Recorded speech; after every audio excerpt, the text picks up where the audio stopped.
Hello, and welcome back to my channel. My name is Tay, and today I'm discussing something I have called the eras problem, which sounds really dramatic, but like we have to give things a fun name. Basically, I kind of think Taylor's eras are starting to feel less and less like eras.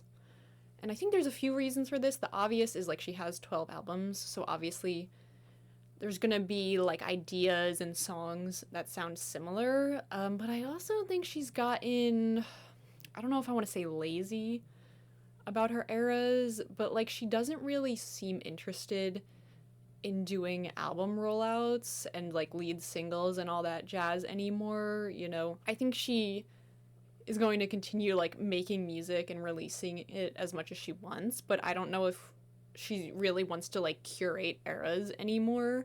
And like she's just busy right now, and she was busy with the Eras tour, of course.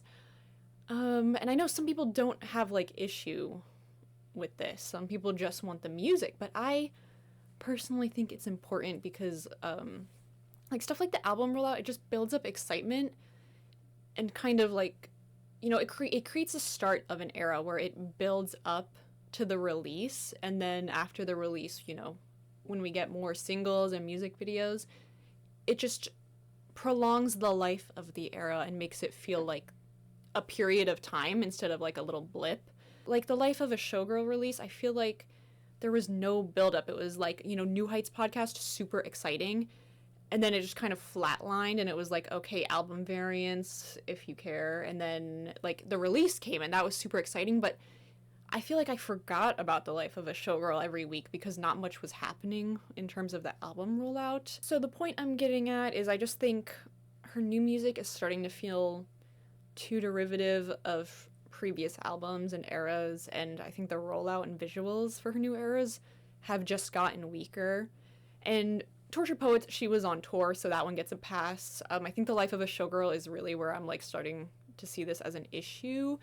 The Life of a Showgirl was supposed to be a refreshing return to pop, but instead it just feels like more of the same. And again, that's, you know, not a bad thing, but it's not showing growth in her artistry, which is what I was expecting to see, and it's kind of what she implied, you know. She started working with Max and Shellback specifically to address the criticism that her music was sounding too similar, and yet we see that problem kind of happening again. It feels like no one's telling her no or like giving her constructive criticism, or she's just unwilling to take it.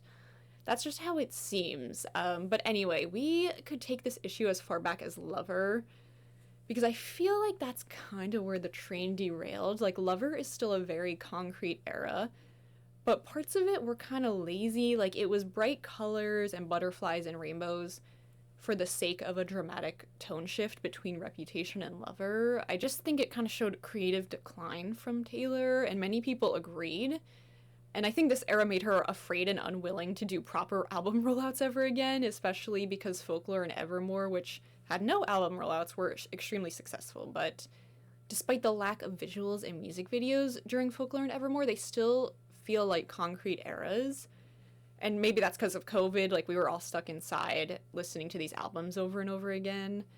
But also the visuals for those two eras were just good. Like they were simple, minimalistic, and fit the time we were living in.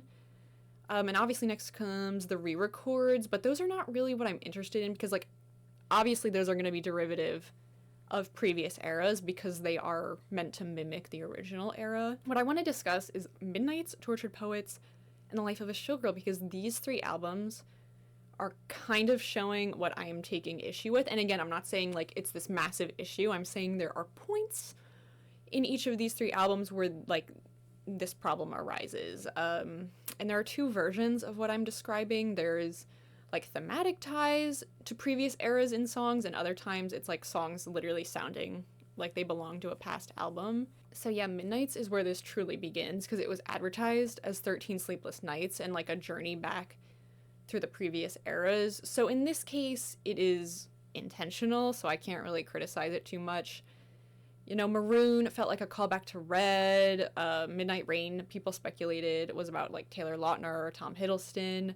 People thought Bejeweled and High Infidelity were about Calvin Harris, and Question seemed like it was about Harry Styles, but might actually have been about Maddie Healy. And Would've, Could've, Should've was obviously about John Mayer. Like, Midnight's has so many thematic ties to past eras. Again, it gets a pass because that was her intention, but some songs, like, simply feel like they could fit on other albums. Sweet Nothing and High Infidelity feel like they could be on Folklore or Evermore. Question, Paris, and Hits Different arguably could be on 1989, like, especially the Taylor's version.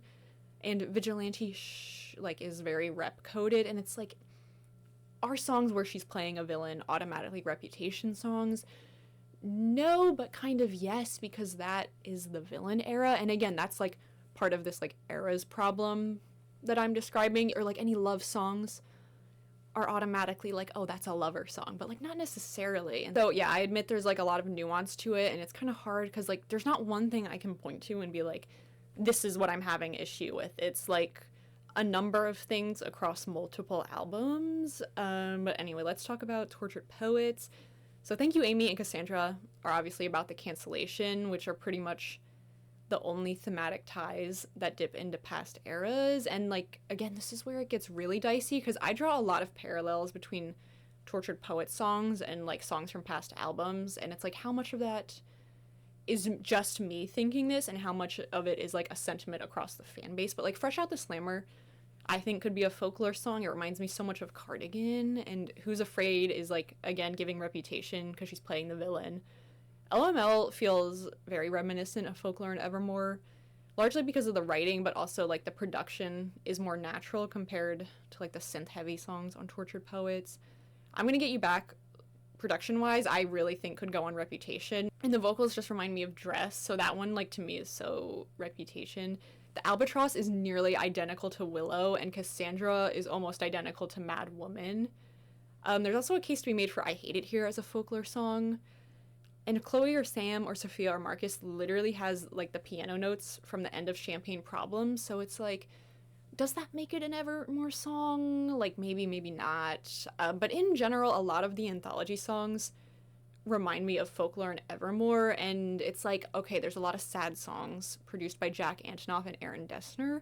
Does that automatically make them Folklore Evermore songs? No, but there is something to be said about the fact that these songs don't sound fresh, and I think that's why they are shoved to the B-side of Tortured Poets department. And a lot of people I know feel the same way because Tortured Poets is the point where a lot of fans started to put pressure on Taylor about working with other producers. It was also a discussion during Midnights, but like I just remember when Tortured Poets came out, like Jack was Public Enemy #1. So, you know, other fans were starting to see this issue with her music starting to sound too repetitive. So now we're at The Life of a Showgirl, and clearly she meant to address that criticism by working specifically with Max Martin and Shellback, and not working with Jack at all on this album, and yet a lot of the songs, again, sound like stuff she's already kind of done before. I will say, The Fate of Ophelia to me felt very new, like the production and what she did with her voice just felt unlike anything she had done before, and I think that's why my initial album reaction went sort of downhill. It was like, here is something new and fresh and exciting, and then here's a bunch of stuff I've kind of already done before, like Elizabeth Taylor and Cancelled are giving Reputation both thematically and production-wise. Wishlist and Honey feel a bit like lover songs. We could even put Opalite and Wood in that category, because parts of Wood remind me of I Think He Knows, and I've said Opalite is If Me Was a Good Song. And again, it's like, am I saying these are lover songs just because they're about love? I don't think so, because I like genuinely hear things in each of those 4 songs that remind me of songs from Lover, and that's why like I'm drawing the connection. Ruin the Friendship is like so clearly a Folklore song. All of the Folklore Evermore girlies are like, Ruin the Friendship is the only good song on The Life of a Showgirl, and I'm like, Fork Found in Kitchen, although it is a really good song. Actually, Romantic and Wood are kind of weird because they do sound new, but they're also her borrowing from other artists, and so they're meant to feel nostalgic. Actually, Romantic is clearly like Weezer sounding, or like that genre of music. Wood, you know, you can clearly hear the Jackson 5 sample as soon as the song starts playing. So it's like, it's new for Taylor, but is it definitively Taylor, or is it her just borrowing a certain style? You know what I mean? I will say Father Figure sounds new and really showcases her writing, which is why it's become one of my favorites. And I'll be fair and say The Life of a Showgirl also feels pretty new. Eldest Daughter is the one I'm not sure about. Like, I've talked about all the other songs, so I feel like I need to mention Eldest Daughter. It doesn't feel old. I definitely wouldn't say it sounds new either. It's so weird. I really don't know what to say about it. So yeah, I just think The Life of a Showgirl is like not what Taylor advertised it to be. She implied it was going to combine the writing of folklore with the production of 1989. And she really made it seem like this was her magnum opus. Like, she said she was like so proud of this album and that it was like back-to-back bangers. Like, she really hyped it up. She said you can't remove or add any songs to this record or it wouldn't be the same. But like, when I look at this album, even though I really like the songs, it doesn't feel like an exceptional body of work that was carefully crafted and like each song was carefully chosen. It doesn't feel like she was forced out of her comfort zone, and I don't see growth for her on this record. And that's why I'm disappointed, even though I still really enjoy these songs. And again, this is coming from mostly what she said on New Heights. Like, if you don't think she set up unreasonable expectations for this album on New Heights, I think you're lying to yourself. Sorry, but not really. I just think the eras have gotten weaker across Midnight's Torture Poets and The Life of a Showgirl. Like, when I think of past eras, there are specific images that come to mind, like Red, I think of the ringleader outfit or her singing All Too Well at the Grammys. Even the We Are Never and I Know You Were Trouble music videos. 1989 is obviously the clearest, like, era, I think, for most of us, because the music videos just took over the world and it was really spaced out. Like, that was a long era. It was literally a dynasty. And there are only 16 tracks on 1989, but 7 of them had singles. And when I think of those songs, like Shake It Off, Blank Space, Style, Bad Blood, Wildest Dreams, Out of the Woods, I have such clear images in my head for each of those individual songs. Even the less popular eras, Speak Now, you know, we all think of her in the purple tour dress, and like Evermore, you might think of her in the willow cloak or her in the glass box with the guitar, even just her with the braid and like her big plaid coat. You know, there are iconic images that come to mind for each of these eras. Midnight's admittedly does have this, like, I think a lot of us think of the Bejeweled music video or Anti-Hero Taylor when we think of Midnight's, so I'm not coming for her too hard, but I just think this is like where the problem kind of started, because compared to other eras, Midnight's just feels a bit weaker. It's still an era to me, but it also kind of feels like an advertisement for the Eras tour and the Taylor's versions, especially like the Bejeweled and Karma music videos, I'd say. And so that kind of makes it feel weird as an era, at least for me. Again, people might not agree. But Torture Poets is the one where I'm like, I really don't have a specific image that comes to mind when I think of it. Like, I don't really think of either album cover or the Eras tour outfits or anything from the photo shoot. I would say maybe the big white dress from the Fortnite music video. But like, there's so many iconic looks from the Torture Poets department era, but none that make my brain go like, yes, this is what Torture Poets is. I mean, again, she was on tour, so like, I give her some grace. There was not a lot of time to make Torture Poets into a concrete era.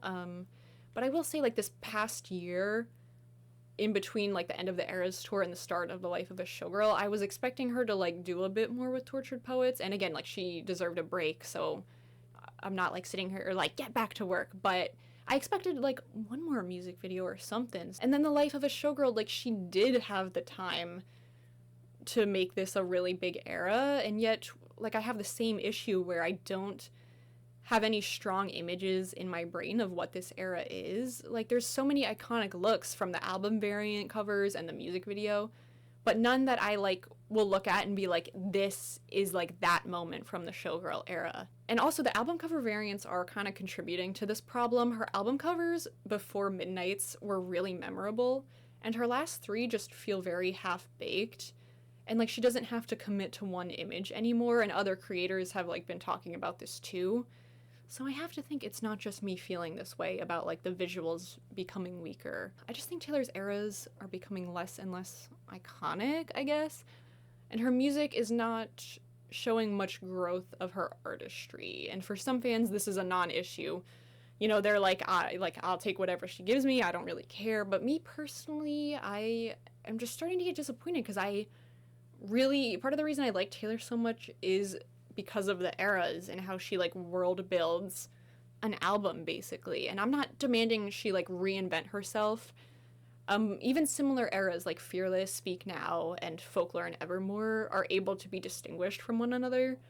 Whereas Tortured Poets and The Life of a Showgirl to me feel very vague and not well defined as eras. The thing about Tortured Poets is it controlled the charts for weeks. Like, we were all streaming it, and yet when I think back to that period of time, it felt very quiet and somehow under the radar. Like, and I think a good comparison would be like the Brat summer and how Brat, even though Brat wasn't getting nearly as much streams as Tortured Poets, it felt, you could feel like the cultural impact it was having, whereas Tortured Poets, you know, was having that same impact, but it was like, I couldn't see it.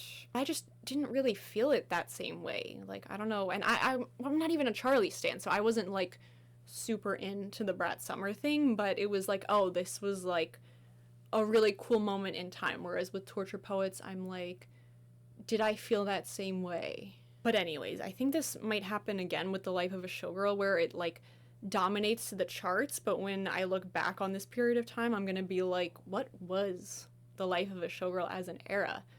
But I do think it could be saved, like if she keeps doing music videos and singles, maybe. I think that would just extend the life of the era instead of it just being like a blink in October, which is what I'm worried is gonna happen. I don't know, y'all. I just think The Life of a Showgirl was built up to be, you know, about her glamorous, chaotic life. And instead, it's just a very chill album, like mostly about being in love. It was built up as being iconic, but it's just very ordinary. And that's, again, that's fine, but it's just not what it was made out to be. Like, I think there's just a disconnect between the visuals as well, because I think she just wanted to wear a sparkly outfit for some of the visuals. Like, The Life of a Showgirl, the song, is the one that, like, I think best represents what I expected this album to be. I thought it was going to be her, you know, talking about what's it like to be going to different countries every week for 2 years, and, like, how is exciting is that, but also how exhausting is that, and, like, what's it like having your lover being halfway across the world while you're in Japan, and then you have to get on a plane after your show and fly to go see him at the Super Bowl. You know what I mean? And, like, also, what's it like being the most famous and, like, kind of most powerful person in the world, more or less, right? That, like, I was expecting, like, Queen Taylor, like, Taylor Swift dynasty, and instead it's like, oh, I like, got a wish list, I just want you. I'm thinking about a basketball hoop. So yeah, I guess I have realized why I feel this weird disappointment with The Life of a Showgirl, even though I really do like it in the songs. Like, I keep listening to it. Let me know if you agree or disagree. It's doing so well on streaming, yet I feel like a lot of fans are sharing my bittersweetness towards this album. So yeah, I'm curious if anyone else has other reasons why they felt disappointed with it. So you can let me know. Or not, but either way, thank you so much for watching, and goodbye.